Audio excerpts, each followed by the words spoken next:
오늘은 진짜 신기한 컨셉의 블루투스 이어폰 하나 소개시켜 드리겠습니다. 비아의 M2입니다. Sup everybody, 안녕하십니까? 채널 스몰샵의 천도입니다. 제가 블루투스 무선 이어폰을 되게 여러 개를 리뷰를 하고 있어요. 그 중에서 가성비 제품도 있었고 소리가 정말 좋은 제품도 있었고 에어팟 프로처럼 정말 노이즈 캔슬링에 특화된 그런 이어폰도 있었죠. 근데 이런 이어폰은 이때까지 하나도 없었습니다. 바로 비아에서 만든 M2라는 모델인데요. 이 녀석 되게 특이합니다. 크레들의 외피가 패브릭으로 되어 있어요. 그러니까 이게 조직, 면 조직 같은 그런 걸로 잡혀 있기 때문에 굉장히 느낌이 특이합니다. 이때까지 우레탄 러버 코팅을 감싸가지고 따뜻하게 해주는 그런 제품들을 소개시켜 드린 적도 있지만 이런 식으로 대놓고 패브릭으로 감싼 제품은 없었어요.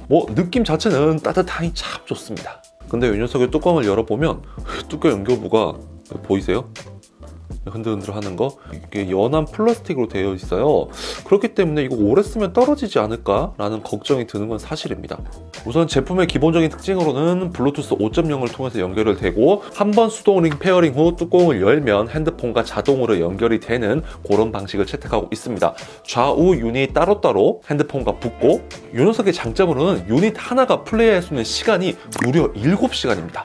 우리가 흔히 사용하고 있는 에어팟 같은 경우에 4시간 정도 되죠. 이 녀석은 7시간, 유닛 재생시간 면에서는 분명히 장점이라고 말씀을 드릴 수가 있습니다. 그리고 13mm의 다이나믹 드라이버가 장착되어 있습니다. 13mm, 보통 블루투스 이어폰에 13mm까지 넣었다는 건 본 적이 없어요. 이렇게 드라이버가 크면 클수록 아무래도 저음을 내는데 유리하거든요. 소리에서도 그런 영향이 있는 건지 조금 특성이 있는 소리를 들려주긴 줍니다.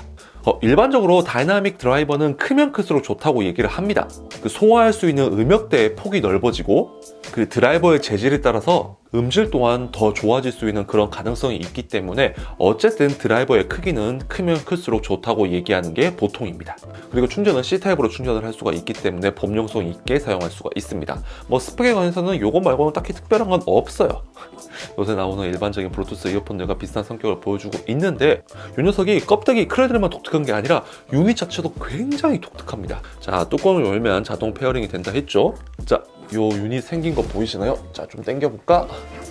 안쪽은 플라스틱 재질로 되어 있고 바깥쪽은 메탈릭한 느낌을 주는, 메탈인지 아닌지 모르겠지만 이렇게 메탈릭한 느낌을 주는 재질로 되어 있습니다. 그리고 이어 후크는 빠질 수가 있어요. 이렇게 오픈형이에요. 오픈형. 자, 이 녀석을 귓구멍에 꼽아보면 이런 식으로 박혀 들어갑니다. 여러분들은 어떻게 보이시나요? 사실 저한테는 이 비아 M2가 잘 맞진 않아요. 제 귓구멍이 다른 사람보다 조금 큰 편이기 때문에 오픈형 이어폰을 쓰면 좀 잘 빠지긴 잘 빠졌어요. 근데 이 녀석은 빠져도 너무 잘 빠집니다. 아무래도 무게 중심이 여기 보시면 아시겠지만 좀 위쪽으로 가 있거든요. 그렇기 때문에 이렇게 기우뚱하게 돼요. 근데 이 녀석을 꼽아 놓고 제 귀 같은 경우에는 조금만 움직여도 떨어집니다. 착용감이 저한테는 크게 좋지는 않아요. 그러니까 이런 건 귀의 모양을 좀 탈 것 같고, 하지만 귀에만 잘 맞는다면 오픈형이다 보니 귀에 대한 압박감이나 그런 건 좀 덜하겠죠. 하지만 귓구멍이 크신 저 같은 분들은 조금 선택을 할 때 주의를 하실 필요가 있습니다. 그래서 들어있는 이어 후크를 한번 꼽아봤다? 근데 이어 후크도 좀 짧아서 이어 후크가 좀 크면 모르겠는데 이어 후크도 굉장히 작아요. 그렇기 때문에 이 녀석을 제가 잘 못 꼽은 걸 수도 있긴 한데 꼽은 다음에 이렇게 조금 돌려서 하면 안 빠지긴 하는데, 그렇게 되면 이제 귓구멍이랑 멀어지니까 착용감 면에서는 조금 호불호가 굉장히 강할 것 같고, 저 같은 경우에는 제 귀에는 분명히 맞지는 않았습니다.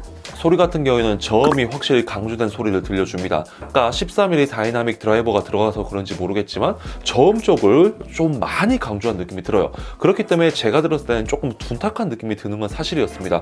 약간 마스킹이라고 할까? 보컬 영역대에도 조금 소리가 침범을 하는 느낌을 저는 받았어요. 소리라는 게 사람에 따라서, 그리고 귀 모양에 따라서 얼마나 소리가 새어나가냐, 얼마나 잡아주냐 이런 거에 따라서 좀 다르긴 하겠지만, 제가 들었을 때 비아 M2 같은 경우에는 저음을 강조하다 보니까 보컬 영역이 조금 저음에 묻히는 듯한 그런 느낌을 받았습니다. 그리고 전형적으로 보통 저음을 올리면 이 고음 쪽도 올려가지고 V자형 그래프를 그리는 그런 소리를 들려주는데 이 녀석은 고음 쪽이 많이 강조된 것 같지는 않아요. 그래서 전형적인 V자 소리다 라고 말씀드릴 수는 없을 것 같아요. 저음 쪽이 강조된 소리다 보니까 그런 취향의 소리를 좋아하시는 분들은 한번 들어봐도 괜찮을 것 같아요. 그리고 타격감 같은 경우에는 크게 좋지는 않습니다. 아무래도 오픈형들이 좀 그런 성향이 있긴 한데 이 녀석도 소리가 많이 새어나가서 그런 것도 있겠지만 그냥 설계 자체가 타격감을 그렇게 강조한 유닛은 아닌 것 같아요. 그리고 이 제품 같은 경우는 분명히 화이트 노이즈가 좀 들립니다. 그래서 화이트 노이즈에 민감하신 분들은 분명히 고려해야 될 대상입니다. 이 메탈릭한 부분을 통해서 일시정지, 재생, 앞뒤 송곡으로 넘어가고 볼륨 조절하고 이런 기능 등이 다 들어가 있고 터치 형식이고 면적이 굉장히 넓다 보니까 터치에 대한 정확도는 굉장히 좋았습니다. 하지만 그 말인즉슨 실수로 만져주기도 쉽다는 말이니 그런 점 참고하시고 저렴한 가격에 오픈형 블루투스를 찾으시는 분들은 이 비아2 고려해 보시길 바랍니다. 네, 오늘 영상은 여기까지입니다. 오늘 영상이 도움이 되었다면 좋아요와 이 채널 스몰샵의 다른 영상이 보고 싶으신 분들은 구독하기 누르고 기다려주시면 정말 감사하겠습니다. 그러면 저는 다음 시간에 좀 더 유익한 영상으로 돌아올게요. 안녕. 슉.